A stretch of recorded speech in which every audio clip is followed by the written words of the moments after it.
läuft. Serdis Schnackshow. So, hallo, herzlich willkommen zum Serdis Schnackshow. Endlich ist es wieder soweit, dass wir die zweite Folge drehen. Ja, links und rechts viele Frauen von unterschiedlichen Städten, die nach Hamburg gekommen sind. Warum? Das erklären wir gleich. Bevor wir loslegen, möchte ich einmal kurz alle Gäste vorstellen, von rechts nach links. Ganz rechts. Ich bin Jenny und Ich komme aus Hamburg. Ich bin Toya. Ich bin Jana. Ich bin Amira. Ich bin Katha. Ich bin Melissa. Und ich bin Pia. Ja, schön, dass ihr dabei seid. Wir wollen natürlich erstmal ein bisschen über Allgemeines reden, weil wir einfach entweder sehbehindert oder blind sind. Und danach wollen wir natürlich über die Geschichte reden, die seit gestern hier in Hamburg passiert. Frauen, Blindenfußball, Trainingslager. Katha, wie viel kannst du sehen? So um die 2%. Und du, Amira? Ich bin voll blind. Vollblind. Und Jana, du? Ja, so 3-4%. Teuer, du? Ist bei mir noch nicht so ganz klar, aber sehr wenig. Ganz wenig. Und Pierre? Ich sehe noch so 5%. Okay, ich kann gar nicht sehen. Und wie ist es bei dir, Melissa? Also ich sehe im Hellen noch was, ja. Also im Dunkeln nichts mehr, aber im Hellen sehe ich noch was. Okay, hey, ich komme so durcheinander. Habe ich eine Frau vergessen? Jemand vergessen? Ja, Jenny. Oh, Jenny, ja natürlich, wie kann ich dich vergessen? Und wie viel kannst du sehen? Links 3%, rechts zwischen 8 und 10%. Okay. Ich finde, meine Patienten fragen mich, wie ist es dann eigentlich bei uns so mit der Mobilität auf der Straße oder im Alltag? Oder ich frage mal so, wie ist es bei dir? Was machst du beruflich, Amira? Ich mache eine Ausbildung zur Physiotherapeutin. Okay. Und ich bin im 5. Semester. Mhm. Genau. Und wie läuft das ganz genau? Oder wie lernst du die Sachen dir ein? Also wir sind eine Klasse mit gemischten Leuten. Wir haben also Sehende und Sehbehinderte sind zusammen, machen zusammen die Ausbildung. Und es ist so, wenn der Lehrer was zeigt, dann wird das nochmal den Sehbehinderten und Blinden gezeigt. Oder man legt halt die Hand auf, von dem Lehrer die Hand, und dann kann man halt so ertasten, was der Therapeut, also der Lehrer gerade macht. Also viel durchfühlen. Okay, echt interessant. Ich meine, ich bin auch Physiotherapeut und so ähnlich haben wir auch gemacht. Wir hatten auch immer 2 Lehrer in der Unterricht gehabt, die eins uns gezeigt hat. Und ja. Und Katha, wie ist es bei dir? Wohnst du allein? Ja, genau, ich wohne alleine. Und wie klappt das? Ja, eigentlich echt gut. Also, Was schaffst du alles allein und wo brauchst du Unterstützung? ich würde sagen, eigentlich schaffe ich alles alleine. Das Einzige, was ich vielleicht nicht so gut kann, ist Fenster putzen, weil ich nicht sehe, ob es sauber ist oder nicht. Vielleicht ein Fleck haben. Aber sonst? Wie viel Mal putzt du Fenster so im Jahr? Ich hoffe mal, dass meine Eltern vorbeikommen. Wer wohnt noch von euch allein? Ja. Ich wohne auch noch allein. Und wie ist es bei dir? Ja, ich mache auch das meiste alleine. Okay. Und wer ist draußen mit dem Stock unterwegs? Ich. Ich. Ich im Dunkeln. Ich Also auch. ich auch im Dunkeln. Okay, wie ist es, Jenny? Sag ich mal, erzähl mal ein bisschen, wie du den Stock benutzt. Wie ist es die Gehwege? Weil du lebst in Hamburg. Ist das leicht oder ist das schwierig?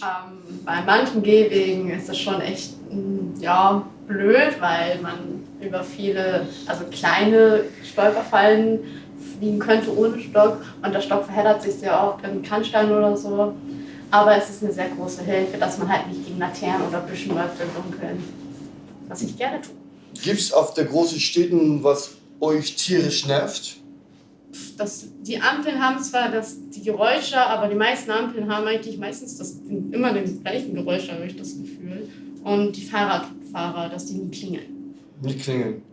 Und wie findet ihr die parkende Autos auf dem Gehweg? Oh ja, ist auch herrlich. Und die E-Roller. Und die E-Roller. E-Roller. Ja, die sind furchtbar. Okay, Echt? weil die überall parken und dann wir dagegen laufen und Ja, dann... genau. Ich habe letztens so eine E-Roller umgeschmissen und bin ich weitergegangen. Meinte Ja, er- richtig so. meinte er auch, das ist E-Roller, kannst du weitergehen, mach dir keine Sorgen. So, Ja. ne? Und manchmal auch tatsächlich immer in meiner Straße, immer wenn die Müllabfuhr kommt, die Mülleimer mitten auf dem Weg. Das ist auch sehr nervig, weil ich die immer umramme. Okay. Jana, du kommst von Kleinstadt, ne? Ja. Und wenn du die Kleinstadt und die große Stadt vergleichst, Ja. was ist der Unterschied? Also der Unterschied ist damals, das ist ja auch schon 10 Jahre her, dass ich da noch gewohnt habe, bevor ich ausgezogen bin. Und die Ampeln haben damals nicht gepiept, also das gab es nicht. Aber es war natürlich auch wesentlich weniger Autoverkehr, was auch alles wieder leichter gemacht hat. Was aber der absolute Horror ist, es gibt halt, oder der ÖPNV, also der öffentliche Verkehr, Verkehrsmittel, Busse sind im Prinzip nicht existent. Also du kommst nicht vom einen Dorf ins andere, du bist immer davon abhängig, dass dich deine Familie irgendwo hinfährt. Egal, ob es jetzt irgendwie 4, 5 Kilometer nur weg ist, weil Fahrradfahren geht ja auch nicht. Und das ist echt, gerade wenn man so in dem Alter ist, dass man irgendwie jetzt mal auch gerne ein bisschen selbstständiger sein möchte, dann ist es extrem nervig. Ja, kannst du mich hierhin fahren, kannst du mich dahin fahren, wenn die Freunde auch noch keinen Führerschein haben. Für jeden Kleinkram. Also alleine leben auf dem Dorf oder in einer Kleinstadt ist nicht möglich, wenn man eine Sehbehinderung hat und keinen Führerschein. Und so sollte es einfach nicht sein. Magst du uns sagen, woher du kommst? Zefen ist in Niedersachsen, also nicht so weit weg von Hamburg, aber weit weg genug, um irgendwie kaum angeschlossen zu sein. Okay. Melissa, du kommst auch von einer großen Stadt. Wie sind da die öffentlichen Verkehrsmittel mit Durchsagen? Kommst du da gut klar oder wie ist es bei dir? Ja, also die Durchsagen sind gut. Ja. Und woher kommst du ganz genau? Aus Köln. Aus Köln. Findest du Straßenbahnen übersichtlich? Weil ich fand immer die Straßenbahnen nervig, Also nicht übersichtlich. die U-Bahn sind nicht so gut, ja. U-Bahn oder Straßenbahn? Ja, die Straßenbahn halt, ne, ist nicht so gut immer. Ist schwierig, finde ich, da Ja, sich so das orientieren, stimmt. Die oder? sind immer so laut, finde ich auch manchmal. So die ganz alten, wo ich in Köln war, hatte ich so ganz alten, da waren die Durchsagen eine Katastrophe. Ja, manchmal vergessen die das auch anzusagen, wenn eine eingefahren kommt. Oh. Sie sagen die gar nicht an, kommt die einfach. Toya, du hast doch auch ein bisschen Sehbehinderung. Kannst du eigentlich Fahrrad fahren? Ja, also theoretisch dürfte ich nicht Fahrrad fahren, aber ich fahre jeden Morgen zur Schule und zurück. Mit Fahrrad? Ja, Und das klappt ganz gut noch? solange ich den Weg kenne und die Sonne nicht so stark scheint, klappt das ganz gut. Wie ist es dann nachts? Hast du Schwierigkeit mit Sehen oder wird das Auge nicht dann weniger? Oder? Also ich finde es nachts sogar angenehmer, weil dann die Sonne nicht scheint und es nicht blendet. Okay. Ja, Leute, super. Ja, warum sind wir eigentlich zusammen? Weil es gibt erstes Mal in der Geschichte in Hamburg Frauenfußball-Lehrgang. Und deshalb sind wir zusammen und schauen wir uns kurz das Training an, wie ihr heute euch so gemacht habt.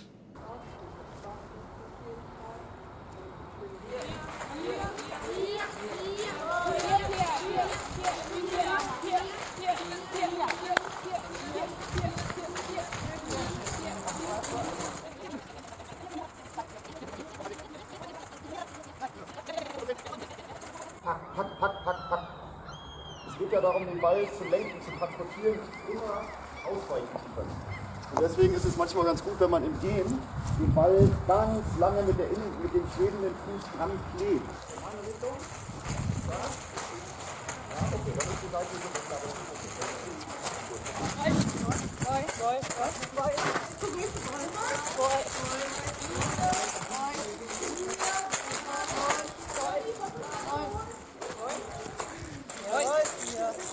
Bis auf 8.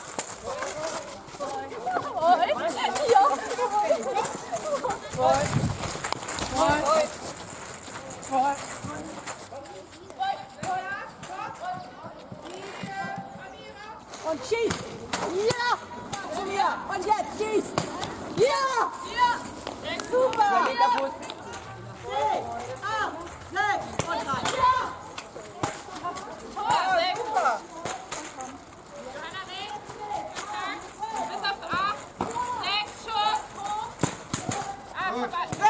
Rechte Position, 6, 5. Jawohl, super, Toya. 10 in der Mitte, 8.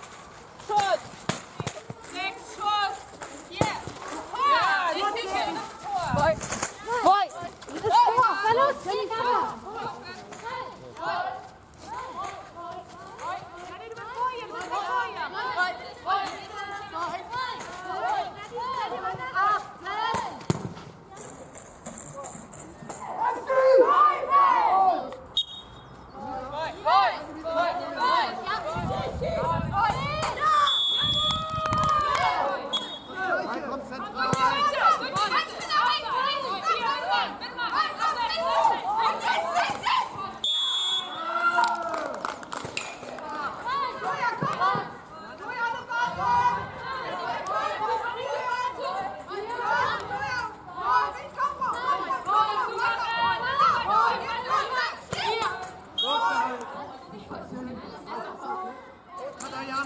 zusammen. Die anderen links zuschieben. Mit Boy, Melissa.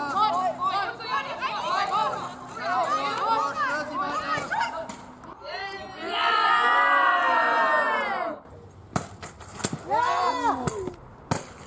Sauber, Toja! Gut. Tor, sehr gut. 12 zentral.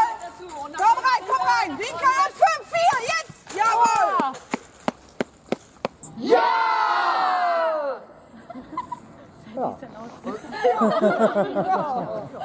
Okay, wir sind wieder zurück in die DKB-Loge, Südkurve. Die Stadion ist momentan leer, deshalb haben wir hier schön Ruhe und können bisher die Schnackshow weiterdrehen. So, erstes Mal haben wir Blindenfußball Trainingslager durchgeführt. Wie war das dann für euch? Erstes Mal so unter Frauen, mit 8 Frauen, 2 Torhüterinnen und 4 Guides zu trainieren. Katha, erzähl mal, wie waren deine Empfindungen und erzähl einfach was. Ja, ich würde sagen, es war auf jeden Fall ein richtig gutes Training. Also, es haben sich auch alle super gut verstanden, deswegen war generell eine sehr, sehr gute Stimmung einfach. Eine lustige Stimmung, aber trotzdem hat man auch viel gearbeitet und es sind richtig gute Zweikämpfe zustande gekommen. War immer ein sehr, sehr guter Spielfluss da. Also ich würde sagen, meine Erwartungen hat es auf jeden Fall stark übertroffen. Und wie war für dich, Pierre? Was fandest du heute total interessant und was war Schwierigkeiten? Naja, so interessant war auf jeden Fall so der Ablauf und ja, das halt einfach auch das Miteinander auf dem Spielplatz, wie drumherum eben halt super gepasst hat. Genau, was ein bisschen schwierig war, eben halt, wenn es dann so in die Zweikämpfe ging, weil man da ja auch noch nicht so wusste, wie sind so die einzelnen Mädels drauf. Den einen oder anderen kannte man schon so ein bisschen halt durchs Training. Und ja, war anstrengend, aber auch cool.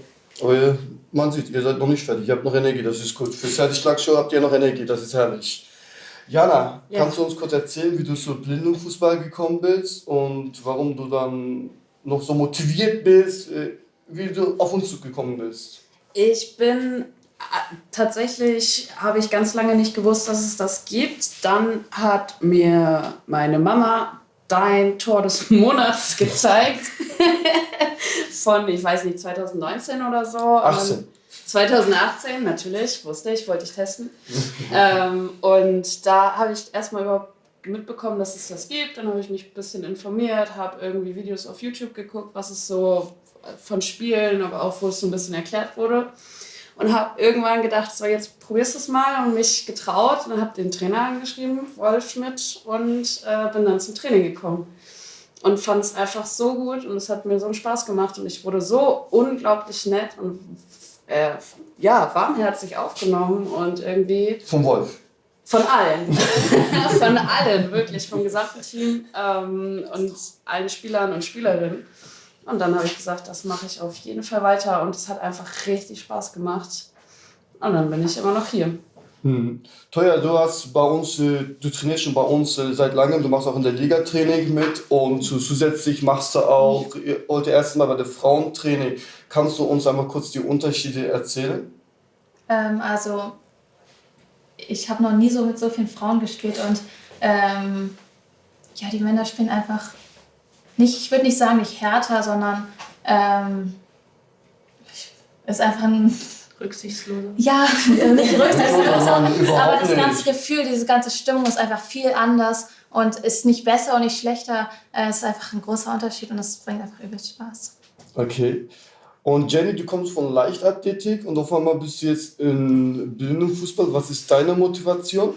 Meine Motivation? Meine Motivation ist auf jeden Fall, den Ball besser kennenzulernen, also mit dem Bein besser mit dem Ball kennenzulernen, das ist, glaube ich, schon ein guter Ausdruck. Und auch Motivation, weil Sport allgemein für mich eine sehr wichtige Rolle in meinem Leben spielt. Und da muss man laufen und nicht nur rumstehen. Ja, Motivation ist auf jeden Fall auch, damit man einen Kampf gegen den Gegnern halt auch hat, also dass man auch gewinnen kann. Und das ist auch eine große Motivation. Okay. Pia, du hast zuletzt bei uns im St. Pauli 2013 gespielt, dann hast du aufgehört und jetzt bist du dabei. Wie ist es für dich so? Wie fühlst du dich jetzt mit dem Unterfrauenteam? Und, ja. Also es hat mit den Herren genauso viel Spaß gemacht, aber mit den Frauen ist halt ein anderes Feeling. Ich traue mich jetzt einfach mehr auch ranzugehen, als wie ich zu Zeiten bei den Herren noch gespielt habe. Da war ich eher zurückhaltender und weil da einfach dieses Distanzdenken nicht mehr so drin ist, so, die hauen mich ja eh um. Das ist einfach so, ja, das passt einfach und da weiß ich, kann rangehen und die hauen mich auch nicht gleich um. Okay. Hat dich auch heute keiner umgehauen? Doch, 1-2 Mal lag ich tatsächlich mal wieder auf dem Platz, aber nicht zum Schlafen, sondern nur ganz kurz. Ich weiß aber nicht genau ad hoc, wer mich da umgenietet hat. Okay. War doch ein Geheimnis. Okay. Das war ein Geheimnis. Okay. Weil ich es nicht gesehen habe.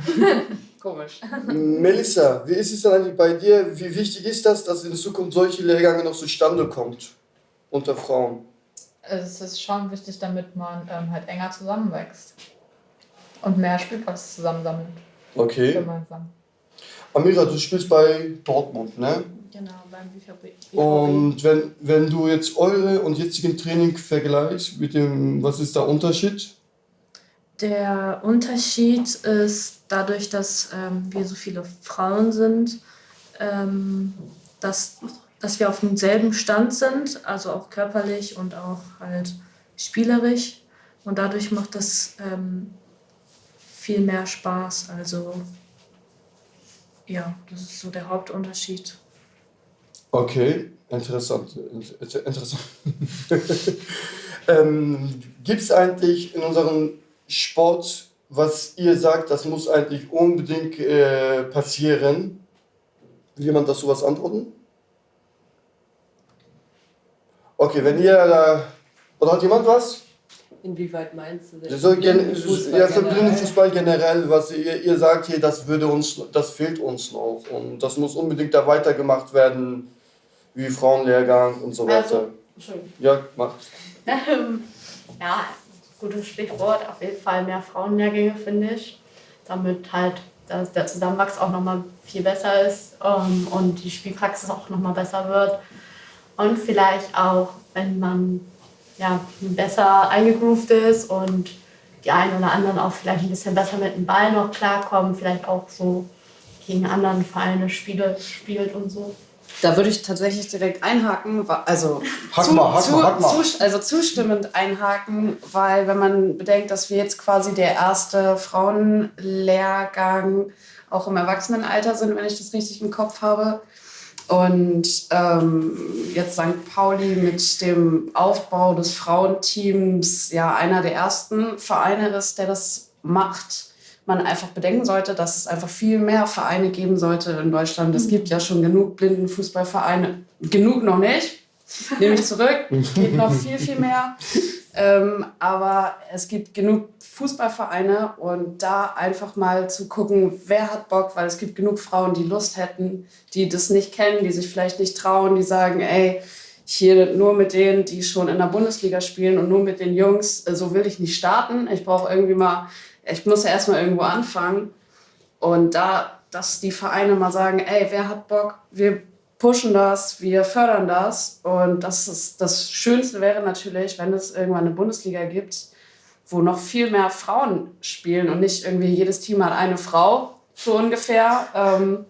Deshalb, da geht noch viel, viel mehr. Und das ist ein richtig guter Anfang dieses Wochenende. Ja, das hoffen wir, dass mehr Leute einfach, Frauen, einfach wieder Zugang zu unserem Sport finden. Deshalb machen wir auch diese Schlag schon, ne? Dass die vielleicht zu Hause gucken und sagen, hey, ich habe Bock auf Frauenfußball, warum nicht?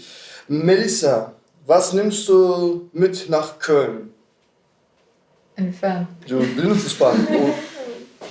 Über dieses Wochenende. Was würdest du da bei dir in Köln umsetzen wollen? Ich spiele in Düsseldorf. Ja, aber du kommst aus Köln, oder nicht? Ja, und ich spiele trotzdem bei Düsseldorf. Ja, okay, Düsseldorf, das ist auch nicht so weit auseinander, glaube ich, ne? Ja, trotzdem. Ja, okay. Was nimmst du damit nach Düsseldorf? Ja, also dass wir halt mehr Zweikampf üben, damit ich da mehr in den Zweikampf gehe. Okay, dann würde ich sagen, wir machen wieder hier kurz, schauen wir uns ein Video an, wie unsere Sven, unsere Torwarttrainer, die unseren Torhüterin Svenje und Eva trainiert haben. Und noch einer.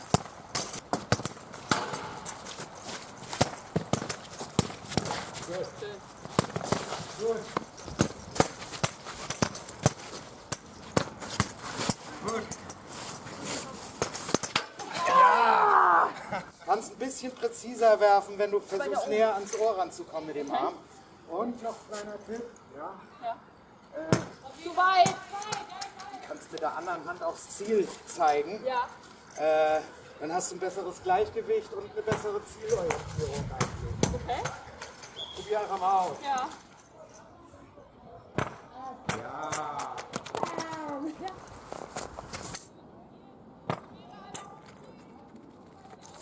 Wenn sie sich an der Bande anbietet und in die Mitte zeigt, du siehst, die Mitte ist zu, dann kannst du auch, und die bleibt, dann bleibt sie einfach stehen und du kannst sie da anspielen.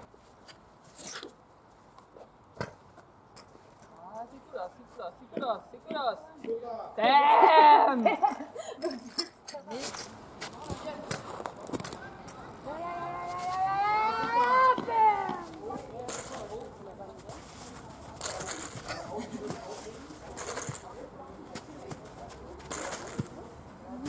Ja, ein bisschen enger machen. Ja. Ist nicht auf dem Boden, ist gut. Wenn ich den antippe, da, wenn ich den antippe, da.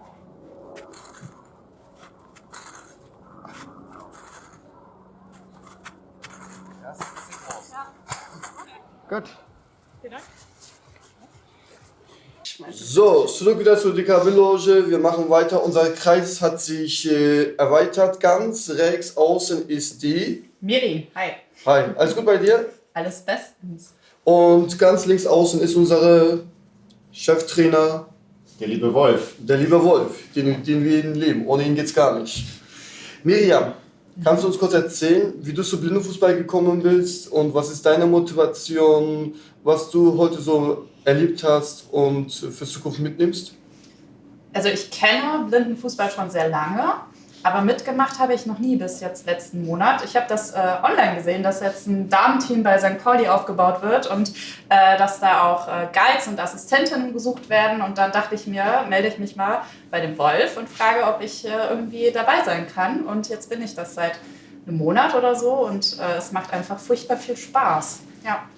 Ja, in unserem Training ist auch sehr wichtig, dass wir genug Sehenden haben, dass man das Sportart einfach, sage ich mal, problemlos ausführen kann. Wolf, wir haben zusammen 2019 einen Mädchen-Jugendlehrgang durchgeführt und heute mit 8 Spielerinnen das Blindenfußball-Trainingswochenende. Was sagst du dazu? Wie sind deine Gefühle dazu? Super. Emotionen? Total super, sehr. Rede mal ein bisschen mehr. Ich würde gerne Miriam was fragen.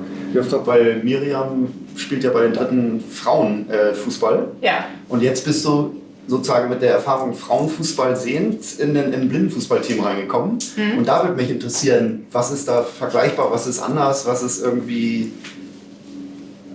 Also ich muss sagen, die Sportart Blindenfußball und Fußball von Sehen, das ist tatsächlich einfach sehr, sehr unterschiedlich. Also einfach auch vom Spielablauf und von den Regeln. Und ich weiß noch lange nicht alle Regeln, also ich bin noch total am Lernen. Aber was ich, glaube ich, ähnlich finde, ist so dieser, ja, wir haben schon jetzt irgendwie über das Wochenende total den Team Spirit so bekommen. Und den kenne ich vom sehenden Frauenfußball auch so. Also ich finde, da gibt es halt total Gemeinsamkeiten. Und es ist einfach schön, immer wenn Frauen sich für eine gemeinsame Sportart zusammen motivieren können und vor allen Dingen, wenn solche Möglichkeiten geschafft werden. Ja. Okay. Ja, ich finde auch, wo wir uns gestern in der Jugendherberge getroffen haben gegen 18 Uhr, ich hatte das Gefühl, ihr kennt euch alle schon seit Jahren. Weil das war echt faszinierend, wie da einfach so eine Verbindung gegenseitig zueinander war. Das fand ich echt heftig, das habe ich auch noch nicht so miterlebt. Ich glaube aber, das kommt auch ein bisschen automatisch dadurch, dass ja so jetzt zum Beispiel bei Amira, Melissa, mir und auch Toya ja eine lange Zeit. Wir haben ja lange Zeit einfach in einem gemischten Team gespielt, nur mit Männern und waren immer die einzigen Frauen. Ja. Waren dann immer irgendwo auch was Besonderes, obwohl wir nicht mal unbedingt was Besonderes sein wollten. Und das ist jetzt so zum ersten Mal mit die Möglichkeit, einfach mit Gleichgesinnten oder in, weißt du, was ich meine, zusammenzuspielen. Und ich glaube, da wir alle eigentlich das gleiche Ziel haben, hat sich das auch super schnell zusammengefunden. Und könnt ihr, weil ihr spielt Bundesliga, Melissa, Kata, Amira und Toya hat sich zurückgesetzt. Könnt ihr kurz erzählen, wie eure Spielzeit in der Bundesliga ist, Amira? Ja, bei mir ist es momentan nicht so viel. Es ist schon mehr geworden in der letzten Saison und ich hoffe, dass sich das auch steigern wird. Ja, genau. Hängt das von deiner Leistung ab oder ist das einfach, war nicht drin, Spielzeit für dich? Ich glaube, das hängt von beidem ab. Das muss man Trainer fragen. Und wie ist es bei dir, Katha? Also ich spiele bei Schalke und eigentlich stand ich bei jedem bei jedem Bundesligaspiel von Anfang an auf dem Platz, seitdem ich für Schalke spiele. Außer ich war mal wieder mit dem Bänderriss verletzt, aber sonst habe ich eigentlich jedes Spiel gespielt. Okay. Und Melissa, du? Also wir haben ja erst letzte Saison gestartet mit Düsseldorf in der Liga. Und da stand ich eigentlich bei jedem Spiel auf dem Spielfeld eine gewisse Zeit. Ich weiß jetzt nicht, wie lange insgesamt, aber ja. Okay, und gab es ein Spiel, wo du gesagt hast, nee, Nee, das gab's nicht. Okay. Und Wolf, du hast das heute unseren Trainingsspiel als Schiri geleitet. Sag mal, was hast du so alles feststellen können? Was war, ich meine, wir reden heute noch über positiv, was war gut und was war so Besonderes? Ich würde das Was konnte man verbessern? länger ausholen, Sally, weil wenn wir zurückgucken in die Geschichte, wo du angefangen hast, da gab es noch Frauen, da gab es Alex Tode, da gab es Andrea Getke, da gab es Katja Löffler, da gab es Pia auch noch, die gespielt hat, die jetzt wieder neu angefangen hat. Es haben viele Frauen in den Teams aufgehört und deswegen war dieser Mädchenlehrgang, den wir 2019 gemacht haben, eigentlich eine logische Konsequenz, weil nur die Super-Power-Frauen im Blindenfußballwettbewerb spielen können, weil der Blindenfußball ist eine junge Sportart, die ist immer schneller geworden, immer athletischer, immer technisch anspruchsvoller etc. Und da sind dann viele Frauen auf der Strecke geblieben oder nur die Super-Power-Frauen wie Toya und wie Kata können noch teilnehmen. Und das ist einfach keine Zugänglichkeit zu einer Sportart. Und deswegen finde ich das sensationell, dass wir vorhin gerade zum ersten Mal 4 gegen 4 gespielt haben. Also vollformatiges, reines Frauenblindenfußballspiel.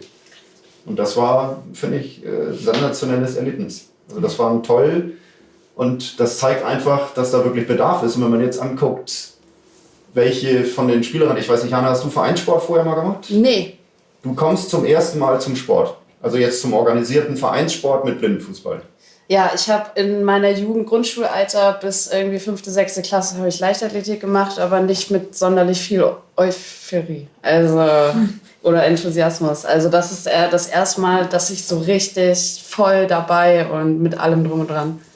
Genau, ich glaube nämlich, dass das wirklich ein großes Potenzial ist, auch noch irgendwie, dass Frauen mit Sehbeeinträchtigungen einfach keinen Zugang zum Wettkampfsport haben. Und da kann ich mir vorstellen, dass Blindenfußball tatsächlich auch durch die kommunikative Bestandteile, die in der Sportart sind, einfach ein riesen Sog und Magnet ist. Und wir klauen keine Spielerinnen oder Athletinnen von anderen Sportarten, sondern eröffnen eine Sportfläche, ein Erlebnis von Teamsport, irgendwie, die toll ist. Und das war ein faszinierendes Spiel.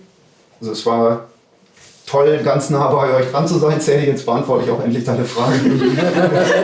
Mit Schiri auf dem Platz und so weiter leiten. Das ist halt schon so, also jedes Fußballtraining endet mit einem Spiel, normalerweise beim Sehenden, genauso beim Blinden. Und wer leitet dann das Spiel? Weil wir haben ja keine Schiris da. Also das ist bei den Spielern, pfeifen wir uns selber und irgendwie ist das halt so eine Trainer-Spielleiter-Rolle, die dann so zusammenwächst und das ist stark irgendwie, auch wenn man als Schiri dann auch Spielerin was sagen kann, ey Cutter, nicht kicken, wenn der Ball irgendwie weg ist und so und das hat dann auch ein bisschen einen Aspekt von freundlicher Spielleitung, nicht bestrafen, aber sagen, ey komm, das sind deine Mitspielerinnen und so, das ist so beides und das ist irgendwie...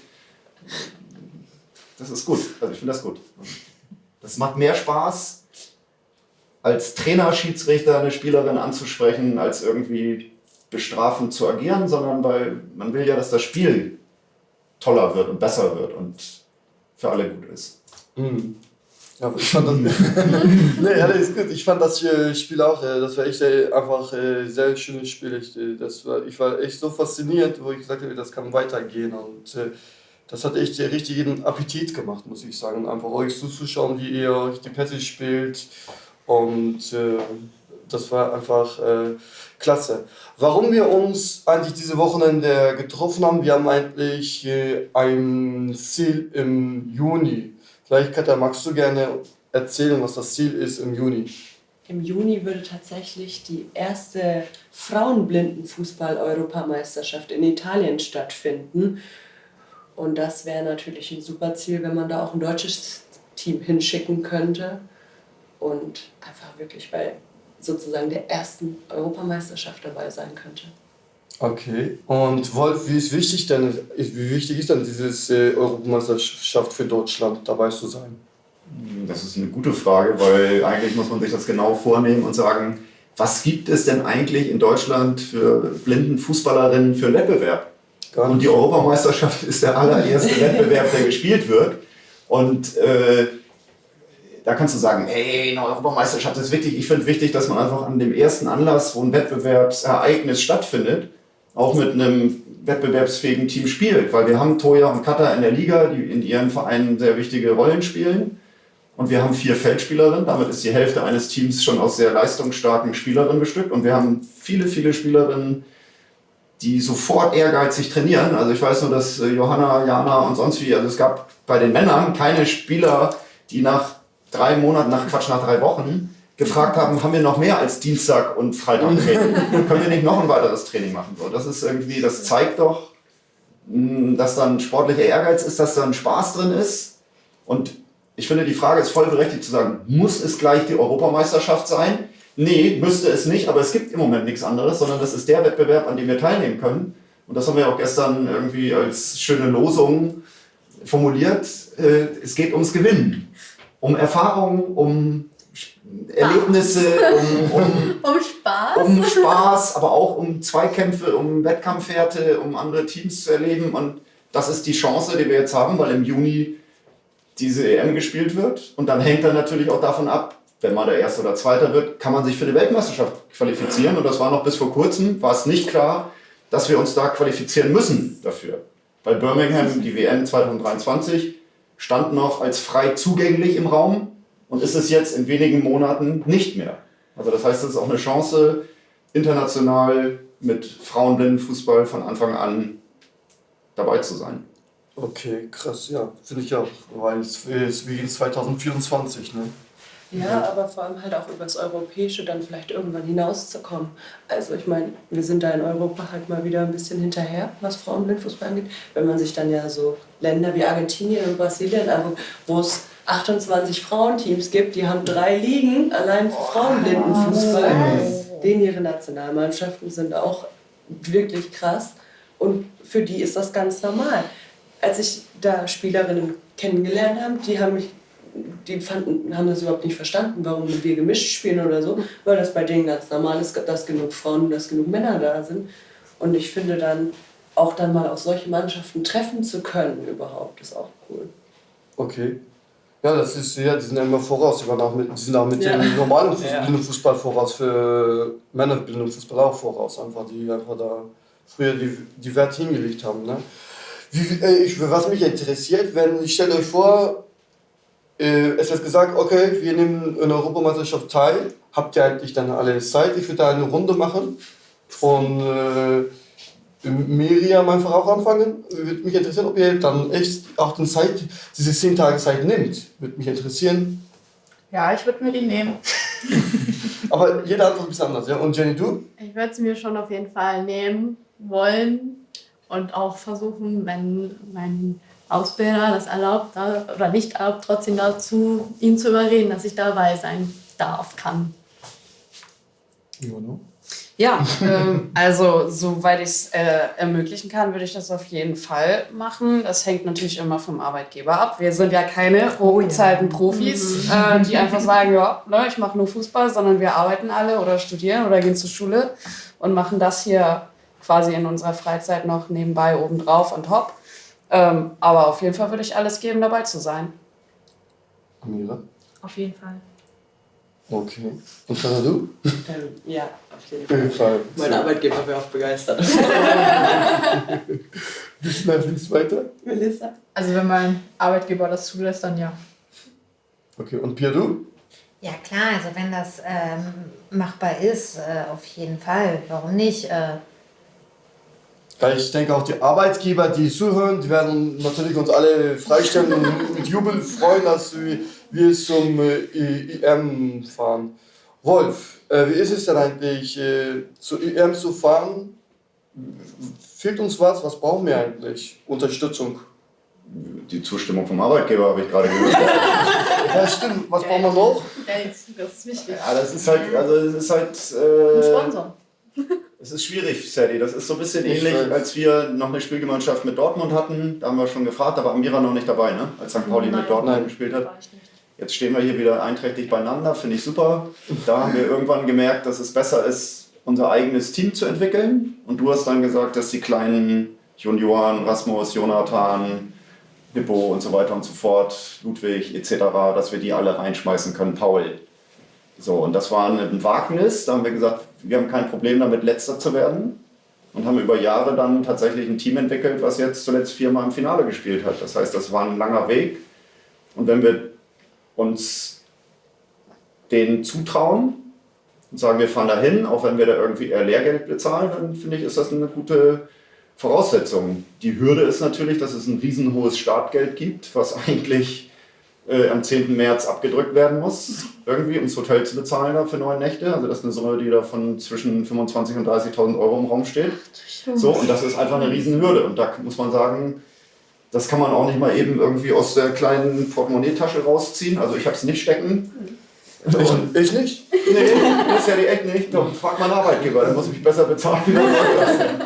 Ich kenne deinen Arbeitgeber nicht. Das ist mir schon klar.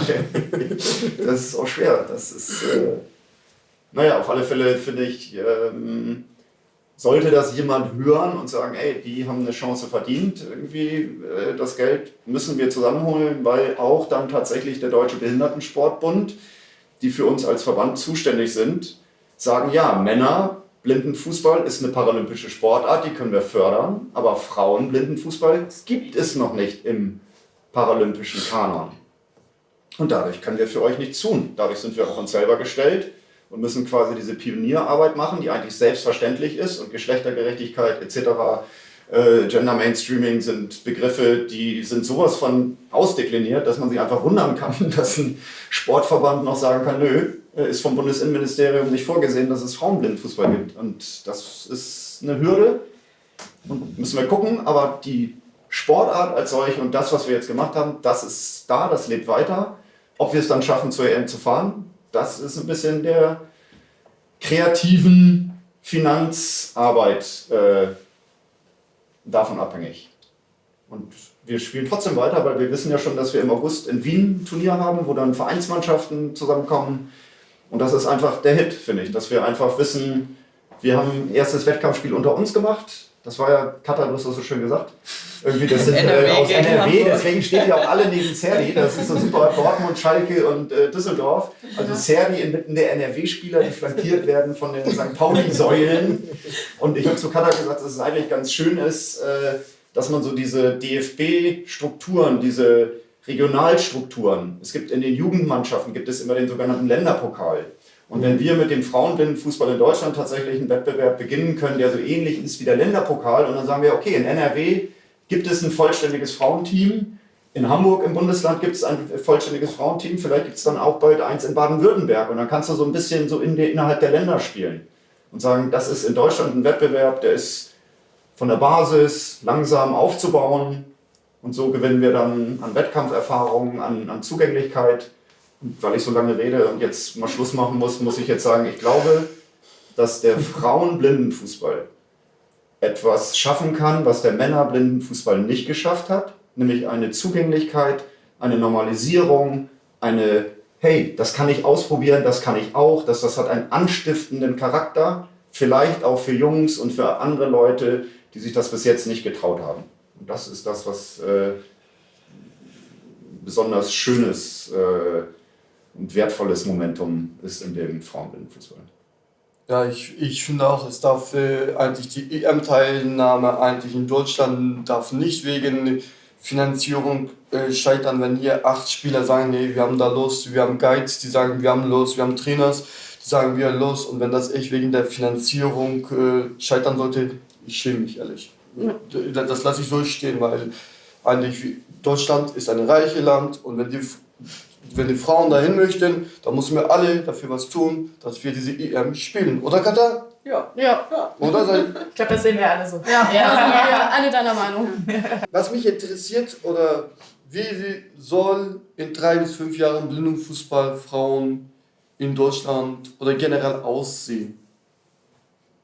Ja, also ich finde grundsätzlich, ich habe es ja vorhin schon gesagt, mehr Frauen, mehr Teams, mehr Wettkampf. Ich meine, es gibt einfach nichts so und um Wettkampferfahrung zu sammeln, zur EM zu fahren, ist schon so ein dickes Brett bohren und ja, wir brauchen Wettkampf, wir brauchen Möglichkeiten, irgendwie uns weiterzuentwickeln. Wir haben alle derbe Bock, derbe Motivation, würden sofort überall antreten, können nicht und da braucht es einfach mehr Möglichkeiten. So, das ist, glaube ich, übelst wichtig. Das sehe ich auch, da würde ich auch mit anknüpfen. Und zwar, es geht darum, mehr Möglichkeiten zu schaffen, aber gleichzeitig auch die bestehenden Möglichkeiten, wie zum Beispiel den Mixed-Blindenfußball einfach zu erhalten, weil es auch so, für mich persönlich, ich finde es auch wichtig, dass ich weiterhin bei den Jungs mitspielen darf, weil ich finde das auch schön und ich kann mich auch da durchsetzen. Also. Und deswegen, ich finde Frauenblindenfußball cool. Aber ich finde es auch weiterhin cool, mit den Männern gemischt zu spielen. Das heißt, ich finde, es muss einfach das komplette Blindenfußballkonzept erweitert werden und nicht nur jetzt strikt getrennt werden, sozusagen. Sehe ich genauso. Ich finde es total gut, mit den Jungs auch zu trainieren. Ich bin jetzt noch nicht so lange dabei, aber mit denen trainieren. Jeder lernt irgendwie, bringt was anderes mit. Da ist irgendwie eine andere Stimmung und man kann einfach total voneinander lernen. Und egal, ob man jetzt nur mit Frauen oder nur mit Männern oder gemixt, alles hat ganz viel Wert und alle können voneinander lernen. Und deshalb, ich finde es auch total wichtig, dass man dann nicht sagt, so jetzt geht nur noch Frauen hier und Männer da, sondern so gemixt ist einfach auch super wertvoll und kann einen auch richtig weiterbringen. Ich finde es auch einfach cool, wenn man in ein paar Jahren die ganze Welt weiß, dass es diese Sportart überhaupt gibt und die ziemlich cool ist. Weil das ist auch nicht selbstverständlich. Also viele wissen, Jana, du hast ja eben auch gesagt, du wusstest lange Zeit einfach nicht, dass Blindenfußball existiert und du bist nun mal ein Mensch mit Sehbehinderung und wenn es selbst in der Community im Prinzip keiner weiß, also es muss einfach mehr Beachtung finden, so, oder? Also voll, aber mehr Werbung gemacht. Aber man sieht ja auch, wie klein diese Blindenfußballwelt einfach ist. Ja. Dann kommst du um die Ecke und erzählst von deinem Bruder, der die letzte Saison mit ihr zusammengespielt hat und jetzt diese Saison mit mir zusammenspielen wird, einfach in der Bundesliga. Das ist auch wieder so. Aber ich finde allgemein, Blindenfußball sowie aber auch Frauenfußball ist nicht so weit ausgeprägt wie die Herrenfußballprofis, also wie Pauli oder HSV oder sonst welche Vereine. Das ist halt echt sehr schade. Das ist ja auch beim Sehen- und Frauenfußball so. Also das Sehnen meine ich jetzt, genau. Ja, als ich ein Mädchen war, ich war bei mir im Dorfverein das allererste Mädchenteam und heute haben die alles, von den Bambinis bis zu der zweiten Frauen, also heute ist das etabliert und das wäre halt cool, wenn es in ein paar Jahren beim Frauenblindenfußball genauso ist. Ja, vielleicht noch ein bisschen mehr hochgepusht oder so, dass halt wirklich auch die Sehnen vielleicht sogar mehr davon wissen. Also wirklich nicht nur unsere Community, das wirklich halt die blinden Sehbehinderten auch so für Sehende halt, für die Guides, also für uns werden halt auch sehende Guides mega wichtig, denke ich mal. Ja, vor allem wenn du den Mädels ja die gleiche Förderung einfach zukommen lässt, dann ist die gleiche Leistung meiner Meinung nach machbar. Absolut. Ja, es ist ja auch traurig einfach, dass man sagt, unser Blindenfußball Frauen ist noch nicht Paralympics und dafür gibt es keine Förderung. Das finde ich einfach echt, ehrlich gesagt, ein bisschen diskriminierend. Die Logik ist Fall es so. und die Logik ist auch total absurd, weil damit etwas paralympisch werden kann, muss es das ja überhaupt erstmal geben. So, und du kannst ja nicht sagen, so herzlichen Glückwunsch Deutschland, Frauenfußball ist jetzt paralympisch, aber wir haben euch nie gefördert, zaubert mal ein Team aus dem Hut. Also es kann ja nicht von oben herab nach unten gehen, sondern es muss von unten nach oben gehen und das ist nicht der Fall und das ist Quatsch, einfach Aber Quatsch. es beginnt ja jetzt. Genau, deshalb, ich meine, das ist auch derbe wichtig, aber diese Ablehnung ist einfach traurig. Ja. Und man muss ja auch sagen, das, was wir heute auf dem Platz da gebracht haben, das war ein richtiges Spiel mit auch relativ harten Zweikämpfen und allem. Es war eigentlich immer fair und alles, aber das war ein Top-Blindenfußballspiel. Oder Serdi, wie würdest du das bewerten? Ich fand das Spiel extrem sehr gut. Da gab es echt gute Aktionen, auch sehr schöne Passspiel, sehr gute Zweikämpfe, war gut taktikgeprägtes Spiel, wo wir seit 3-4 Jahren für eine Taktik trainieren, das hat man vor dem Spiel euch erzählt und ihr habt das umgesetzt, dachte ich, hey, oha, wir hatten dafür 3-4 Jahre gebraucht und ihr seid dann schon 10 Minuten kurz erklärt, wir spielen diese Taktik und bam, habt ihr das umgesetzt. Dachte ich, in welchem Level, in welcher Welt bin ich gerade? Was passiert hier so, ne? Wie klug ihr einfach alle seid. Die Frauen sind im Mut. Ja, auf jeden Fall. Voll schön. Also auch voll schönes Feedback. Das ist echt auch gut zu hören. Ja, das ist schon so. Was mich noch interessiert, Mary, weil du immer sagst Damenfußball. Was ist der Unterschied? Damen- oder Frauenfußball oder Damenblindenfußball oder Frauenblindenfußball? Ich glaube, das ist völlig egal. Ich glaube, das sagt jede Person einfach anders. Und ich glaube, ich sage auch beides. Ich glaube, das macht einfach keinen Unterschied. 2026, 27. Wo steht dann Blindenfußball Frau? Auf jeden Fall Europameisterschaft. Das sollte man. Oder wo Ja, aber wie weit sind wir wieder? Sind wir schon Europameister, Weltmeister? Was haben wir da alles erlebt? Oder was würdet ihr euch träumen oder wünschen für die Zukunft? Ja, auf jeden Fall, dass wir, wie schon gesagt, irgendwie versuchen, in die Europameisterschaft irgendwie zu kommen. Jetzt, egal ob es dieses Jahr ist oder ein anderes Jahr. Und viel mehr Erfahrung gesammelt haben. Vielleicht auch eine Liga, Blindenfrauenfußball-Liga in Deutschland. Ja. Das wäre schon. Das wäre wirklich mega. Wünscht ihr euch das? Ja. Somit Irgendwo schon. Ich meine, das ist so, guck mal an, es würde so viele Möglichkeiten eröffnen. Es gibt ja auch viele Mädels, die sich, und das darfst du ja auch niemanden böse nehmen, oder das darfst du ja auch nicht unterschätzen, wenn du einfach Angst hast, mit den Männern zu spielen.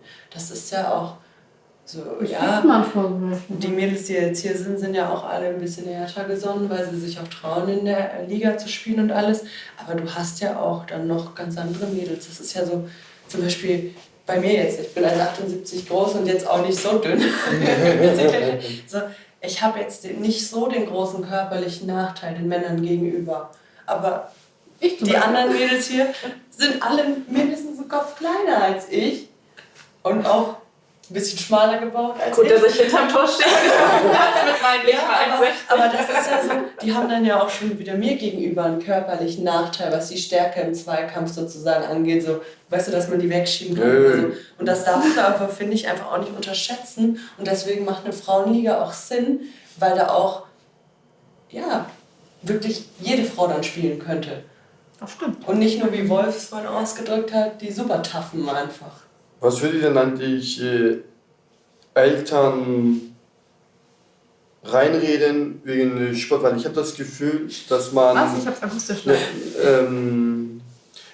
ich wiederhole nochmal. Es ist so, ich habe den Vereinssport sehr spät kennengelernt durch meine Behinderung. Und was würdet ihr zu den Eltern sagen, die, sage ich mal, einen behinderten Kind haben, entweder blind, andere Behinderung? Was würdet ihr denen sagen wollen? Auf alle Fälle, dass das Kind, egal welche Behinderung, versuchen sollte, also irgendwie eine Sportart, die ihm, also das Kind auch Spaß bringt, da ihn einzuintegrieren. Also egal, ob es Fußball ist oder wie heißt die? Nee, das andere, Torball. Oder sonstigen Sportarten. Es gibt ja viele.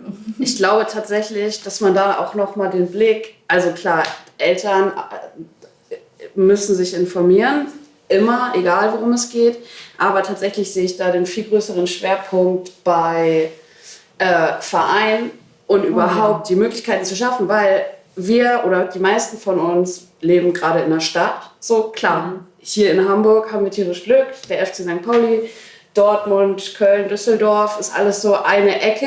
Die können über Spielgemeinschaften oder eben Schalke als eigenständiger Verein, Dortmund eigenständiger Verein, die haben diese Möglichkeiten geschaffen. Aber wenn ich irgendwie aus Buxtehude komme oder Pusemuckel, da gibt es keinen Blindenfußball, da gibt es auch keinen anderen inklusiven Sport. Es existiert nicht. Und da ist ja das viel größere Problem. Das ist auch richtig schade. Da können dann die Eltern auch nichts machen, weil du hast als Mensch mit Behinderung eine Hemmung, in den Wettkampf zu gehen mit Leuten, die automatisch einen Grundvorteil haben und du musst immer mehr machen als jemand, der jetzt in unserem Fall, der sehen kann, du musst immer mehr arbeiten, du musst immer mehr kämpfen und du musst immer stärker sein als deine Gegner, weil du sonst nicht mithalten kannst. Also ich komme zum Beispiel, ich komme aus einem 100-Einwohner-Dorf in Franken in der Nähe von Nürnberg. Also meine Eltern auch, ich bin sehbehindert geboren, meine Eltern wussten aber damit auch nicht wirklich was anzufangen. Und da waren jetzt auch nicht so die Ärzte, die einem sagen konnten, was da wirklich los ist oder so. Und so mit Behinderung, ich glaube, das erste Mal, dass meine Eltern sich mit professionellen Leuten dazu ausgetauscht haben, da war ich 10 Jahre alt. Davor haben die das einfach selber auf gut Glück versucht. Und ich war immer in normalen Sportvereinen. Ich war auf einer regulären Grundschule und alles. Ich habe mit denen an den Sportfesten teilgenommen. Und es war klar, du musstest mehr Leistung bringen. Aber es war auch absolut möglich. Also ich war ja auch auf einer normalen Schule. Ja, ich stand auch bei jedem Sportfest auf dem Treppchen. Scheiß auf die Behinderung. Ja, ganz ehrlich. Der ist aber einfach wirklich so. Man muss auch ein bisschen ich glaube, so Eltern müssen einfach fördern und auch fordern.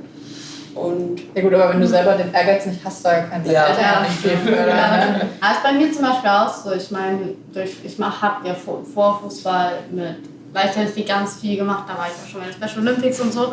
Und das ist halt so ein kleiner Push vielleicht auch, dass die Eltern da so einen unterstützen, die einen auch so ein bisschen auch nochmal auf gut Deutsch im Arsch treten, so wenn man doch nicht so motiviert ist. Oder halt so auch andere Sportarten wie Breakdance oder so, dass man halt auch eine Ausgleichung hat. Hört sich jetzt blöd an, aber vielleicht auch, dass man auch weiß, dass man Sport macht mit Leuten, die keine Behinderung hat. Also, aber ich finde auch, wenn man jetzt beim Sport ist, dann denkst du ja auch gar nicht in deine Behinderung. Nee, das ist das Schöne. Also du schaltest dann ja auch komplett ab. Ja. Also generell auf Blindenfußball bezogen würde ich mir wünschen, dass die Schulen auch, also speziell auch die Sehbehindertenschulen, das mehr fördern und die Kinder auch im Sportunterricht dazu bringen, das mal zu spielen und davor auch keine Hemmung haben. Das werde ich.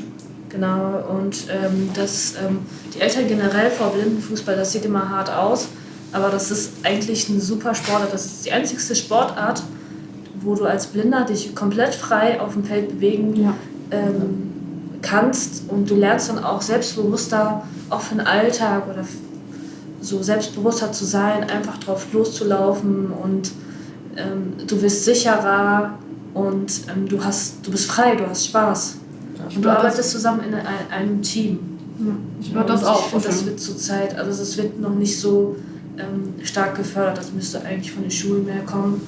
Und dass die dann an die Vereine herangebracht werden, weil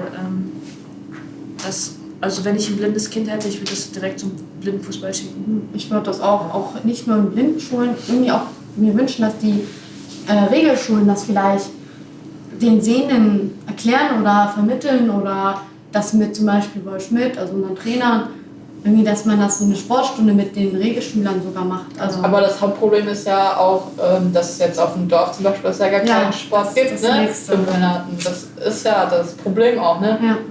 Also ich habe 17 Jahre auf dem Dorf gewohnt, ne? Kannte ich gar nicht, ne? Woher? Ja, das Thema, worum wir uns hier gerade die ganze Zeit drehen, ist Inklusion. So, Ja. und dann müssen Menschen mit Behinderung, mit Menschen, die keine Behinderung haben, einfach mal zusammen Sport machen, Ja. weil es funktioniert, es geht, es macht Spaß. So, und es werden Hemmschwellen abgebaut und es werden Ich habe ja auch in der Schule geknüpft. ganz normalen Sport mitgemacht. Richtig. Ja, wir, ich die habe auch meisten, so ja. durch Breakdance und so Und mache ich auch ganz normal mit durch den Gesehenen. Durch Blindenfußball ist ja ein Integrationssport. Wir haben Rufer, wir haben Richtig. Torwart, wir haben Trainer. Die Hälfte vom Team ist sehend. Ja. Und das ist einfach auch was Schönes. Und es macht einfach wirklich total Spaß. Also das ist auch das, was ich so wertvoll finde, dass man wirklich zusammen was leistet und zusammen irgendwie ans Ziel kommt. Und ja, das finde ich das Besondere. Für mich ist es irgendwie so eine kleine Familie, so, auch wenn man sich nicht mal so schon Ewigkeiten kennt, aber für mich persönlich fühlt sich das schon irgendwie so an, das ist so eine kleine Familie, das ist in Anführungszeichen. Wir sind auch eine Familie und herzlichen Dank, dass ihr heute bei Serdi Schnackshow mitgemacht habt, einfach eure Gefühle, alles Mögliche frei erzählt habt. Das sind sehr viele Sachen, die man einfach mitnimmt, einfach sehr wichtig ist. Und ich hoffe, dass wir zum Europameisterschaft fahren und hoffentlich auch, wir werden Europameister, warum nicht? Wenn man irgendwo hinfährt, hat man auch ein Ziel. Ja. Und herzlichen Dank, dass ihr dabei wart und das war dann unsere Serdi Schnackshow. Danke für die Einladung.